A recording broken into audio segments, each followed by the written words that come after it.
Namaku Niko, mahasiswa semester akhir di salah satu perguruan tinggi swasta di Bandung. Aku sedikit frustasi dengan skripsiku yang tak kunjung selesai kukerjakan. Padahal aku telah mengerahkan banyak pikiran, waktu bahkan tenaga untuk menyelesaikannya. Akan tetapi,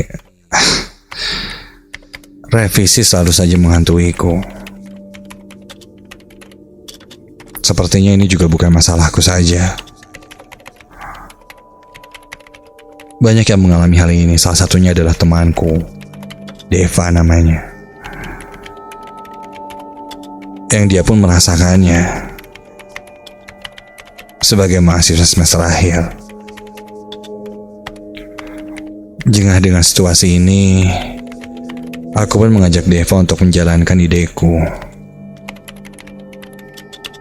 di mana sekarang sedang musim sekali yang namanya YouTube dan juga vlog. Aku pun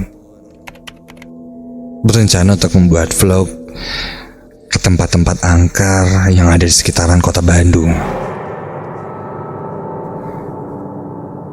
Kebetulan aku dan Deva memang terobsesi dengan hal-hal supranatural.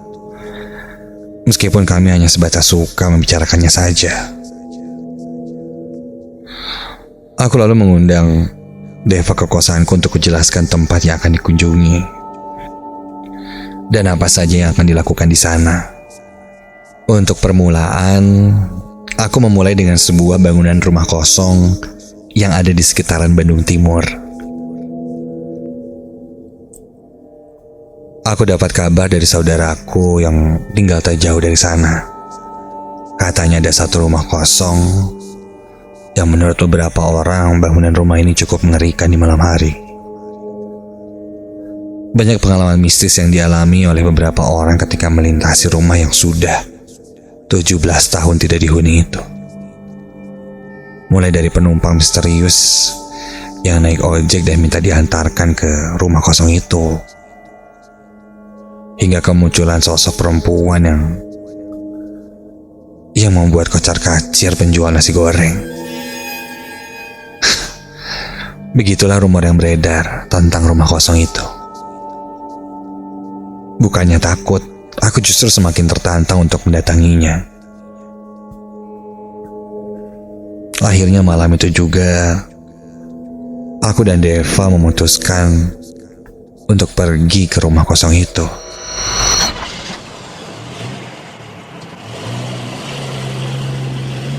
Kami berkendara dengan mobilku menuju ke lokasi yang kurang lebih jaraknya setengah jam dari tempat tinggalku. Kemudian kami pun sampai di lokasi. Kuparkirkan mobilku agak sedikit tersembunyi dari pinggir jalan yang sudah lengang malam itu. Karena kulihat sudah jam 12:30 malam. Kami memang tidak meminta izin kepada siapapun yang mengelola tempat itu. Karena yang ku tahu, rumah ini memang sudah kosong 17 tahun. Dan pintunya pun tidak dikunci.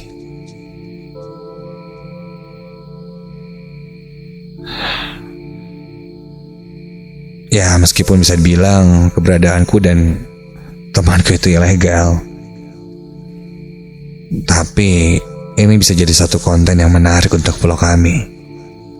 Jadi kami nekat untuk masuk ke rumah kosong itu, bagaimanapun dan apapun yang akan terjadi. Kami pun menyeberang jalan dan masuk melompati pagar samping yang tidak terlalu tinggi. Bangunan ini masih berdiri kokoh, meskipun sekilas nampak sudah berjamur.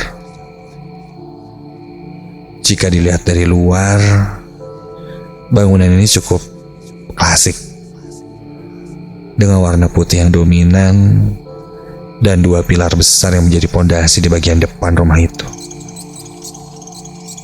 Halaman depan rumah ini sudah dipenuhi ilalang yang cukup tinggi. Sepertinya jika kami masuk ke dalam sana pun tidak akan ada orang yang tahu.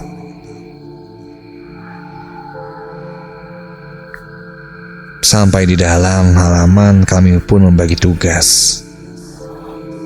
Aku yang akan merekam menjadi kameramen, dan Deva yang akan menjadi hostnya.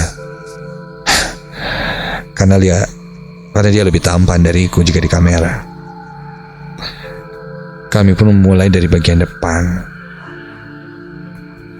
Kami menggunakan lighting seadanya, tidak terlalu terang, hanya dari flashlight handphone. Karena memang persiapannya cukup dadakan. Ketika kami coba masuk dari pintu depan, ternyata pintu depan rumah ini tidak dikunci. Iya, kami pun lanjut langsung masuk ke ruang tamu. Deva mulai menjelaskan bak seorang host profesional, apa yang dia lihat dan apa yang dia rasakan. Di antara kami memang tidak ada yang sensitif ataupun bisa melihat hantu. Deva mulai nyerocos membicarakan mitos yang ada di tempat itu. Ketika cukup sampai ke dalam, Deva tertegun diam, melihat ke arah belakangku. Penasaran, aku pun menengok ke arah belakangku dan ada orang, Dev, ada orang. Aku sempat terkejut saat melihat seperti ada seseorang di luar pagar yang berdiri memperhatikan ke arah rumah ini. Samarku lihat seperti seorang laki-laki, agak sedikit bungkuk, sepertinya kakek-kakek. Ia terus melihat ke arah rumah ini. Dev, itu di luar orang kan? Itu tuh yang lagi ngeliatin ke sini. Iya kan? Orang kan? Iya, orang itu mah. Sialan, gue kirain apaan. Lain coba ya dia diam-diam kayak gitu ngeliatin ke sini. Wah, jangan-jangan warga sekitar nih. Samperin aja gitu. Jangan, nggak usah. Kayaknya dia juga nggak tahu kita di sini. Gue punya ide. Takut-takutin aja sekalian. Gini nih. Shh.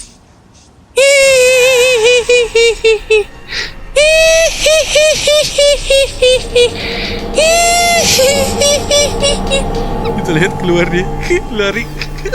Aku pun menirukan suara tertawa kuntilanak biar si kakek itu pergi.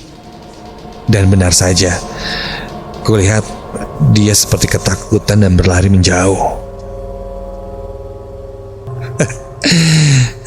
Ya kan? Itu aja takut tuh kakek. Udah beres, lanjutin kita ya ngevlognya ya. Kini sudah tidak ada gangguan lagi, dan kami pun melanjutkan untuk ngevlog di rumah kosong itu. Karena aku tidak mungkin mundur karena kejadian tadi. Entah mengapa meskipun hawa di Bandung malam itu sangat dingin, tapi rumah ini cukup terasa hangat, bahkan cenderung panas, lembab dan sesak. Padahal tempatnya luas dan tidak terlalu banyak barang. Malahan kosong.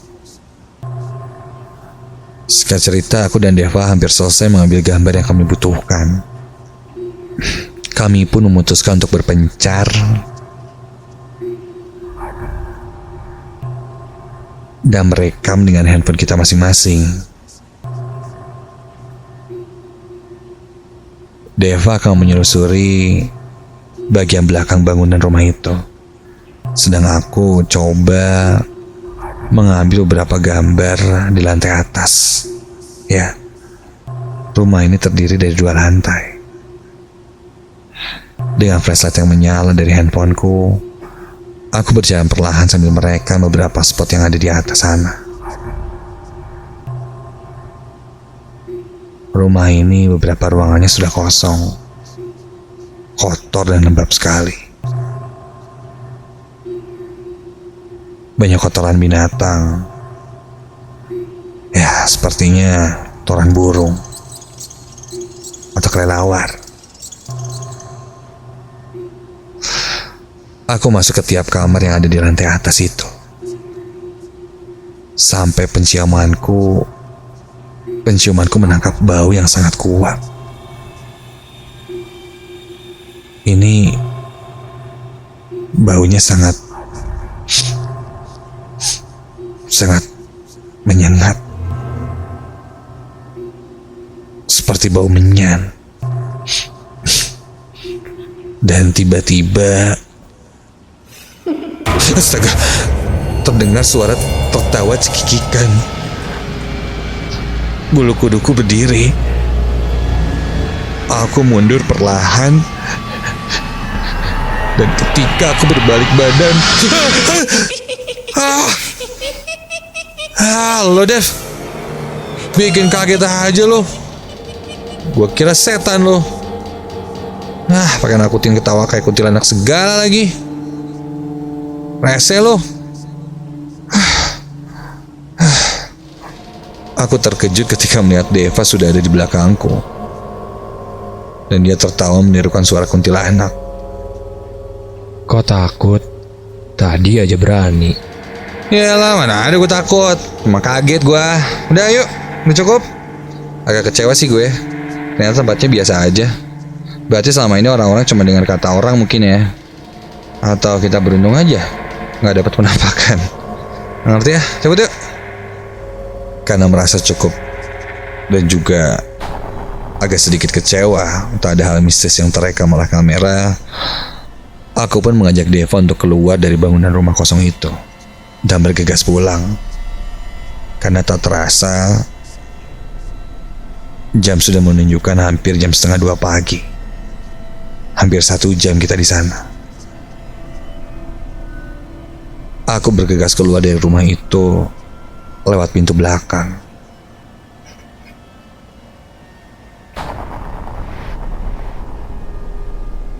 Dan langsung berlari kembali ke mobil. Ketika aku nyalakan mesin mobil, dari kejauhan terlihat dari spionku ada 2 orang yang berdiri di depan rumah kosong itu.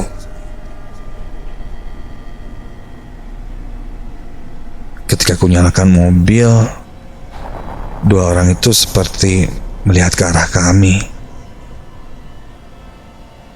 Dan kulihat orang-orang itu seperti berjalan mendekati mobil kami. Wah, kenapa nih? Aku dan Deva pun panik. Dan dia mulai pergi dari tempat itu. Kulihat ketika aku tancap gas, orang-orang itu berlari mengejar kami. Dev, kita dikejar, Dev. Aku langsung tancap gas. Jantungku berdegup kencang. Seketika itu, aku pun langsung menjauh dari 2 orang yang mengejar kami itu. Entah siapa. Karena gelap juga, aku tidak melihatnya dengan jelas. Kemungkinan itu warga yang curiga. Untungnya, aku dan Deva bisa cepat-cepat pergi dari tempat itu dan menjauh dari sana. Namun sebelum makin jauh, tiba-tiba berhenti di sini.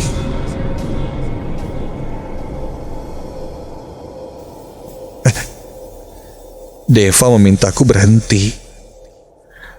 Kulihat dia menunjuk sebuah pohon besar. Sekilas sih, kulihat pohon besar itu seperti pohon beringin yang berada di sebelah kiri jalan. Tak lama dia pun keluar. Aku lalu membuka kaca jendela sebelah kiri itu dan berteriak pada Deva. Dev! Mana lo? Lo lihat apaan? Lihat setan? Buruan sih, balik. Kita lagi dikejar orang nih. Dev, woi. Deva seakan tidak mendengarkanku. Dia malah terus berjalan ke arah pohon itu. Nah, apa sih si Deva? Jangan-jangan dia kesurupan lagi. Kulihat dia berhenti tepat di depan dan di bawah pohon beringin yang besar itu. Aku masih melihat Deva dari kaca jendela mobil. Deva, oi, Dev, buruan sih masuk mobil ah. Ayo balik. Dev, ngapain sih lo? Deva pun menengok ke arahku dan membalikkan badannya. Dia terlihat kini hanya berdiri kaku. Aku bisa melihat jelas karena hampir seluruh badannya tersorot lampu mobilku. Apa sih si Deva? Dan Astaga. Tiba-tiba saja Deva tertawa cekikikan. Dan ya Tuhan, Deva yang kulihat di depanku kini berubah menjadi sosok kuntilanak yang melayang dan menghilang ke arah pohon beringin yang besar itu. Seketika itu aku langsung memundurkan mobilku. Dan tiba-tiba suara handphoneku berbunyi. Aku langsung mengangkat telepon itu. Halo? Nick, lo kenapa cabut duluan? Gue tadi ngejar lo malah ngegas terus. Ini gue masih di depan rumah nih sama kakek yang tadi. Buruan lo balik ke sini. Sementara Deva masih mengoceh di telepon, aku langsung tertegun. Jelas yang denganku tadi bukan Deva. Yang mengejarku di rumah, itulah yang ternyata Deva. Aku pun segera memutar mobilku dan kembali ke rumah itu. Sesampainya di sana, aku melihat Deva masih mengobrol dengan kakek tua yang sebelumnya kulihat itu. Beliau lalu menceritakan bahwa penunggu tempat itu tidak suka dengan keberadaanku dan Deva di sana. Dia menyampaikannya dengan agak sedikit emosi. Apalagi caraku yang terbilang tidak sopan ketika masuk ke tempat itu. Dia bilang dulu katanya pemilik rumah itu bunuh diri dengan cara menggantung diri di pohon besar yang tak jauh dari rumah ini. Ya jelas itu adalah pohon beringin yang tadi. Aku pun bercerita apa yang kualami di sana. Kakek itu menceramahi kami. Beliau ternyata adalah kuncen di sana. Dia bilang suruh menghapus dokumentasi yang kami ambil karena bisa saja mereka tak suka dan ikut dengan kami.